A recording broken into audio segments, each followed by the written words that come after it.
All right, ladies and gentlemen, I'm here with the real Brian from London Real, and Brian is one of those people that really actually got me into like thinking about investment and looking at trying to get into activities that can change my life. And I'm just so honored to be here with him at Consensus. So Brian, what got you so fascinated and passionate about making sure that young people understand how the economy works, how money works, and how to make good decisions in the current economic system right now? You know, when I started London Real 12 years ago, you couldn't find this information anywhere else. You turn on the television channel and you got 4 channels of the same nonsense, and it was really hard to connect with information.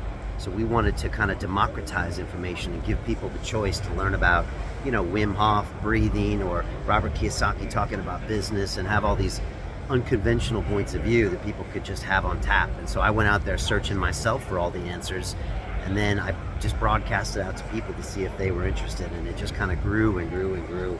I think financial education is one of the most important things. I believe our schools teach us to be poor, and I believe most of the world doesn't teach us anything about money.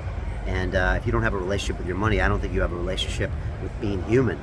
They're all interlinked, which is why I'm here at Consensus, because blockchain allows us to have these peer-to-peer transactions and to really have financial freedom, which I think is paramount to even having free speech. So that's why I'm here. Absolutely. And then my last question for you, Brian, would be, if you are to be in charge of the whole school system in the U.S., what is one thing that you will change?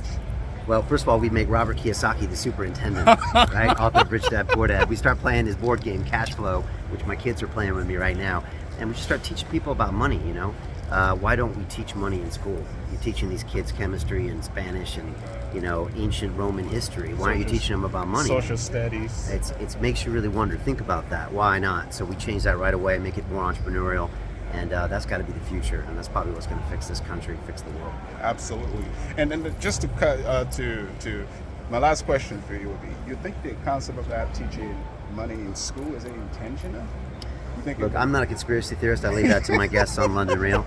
But look, if you look at our school system, it came from Britain, where I live, and it was built for the workers of people in the Industrial Revolution, and it basically taught their kids to be workers. Right. And so why would you want to teach these people about money or teach them to be entrepreneurial? You need to teach them to go to a factory, listen to the boss, be quiet, and just do their work. And so I think it's just ingrained in the system, and I think it's never changed.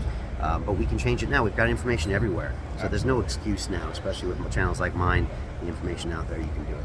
Absolutely. Thank you so much, Brian. I appreciate you. I'm just so happy to see you and meet you.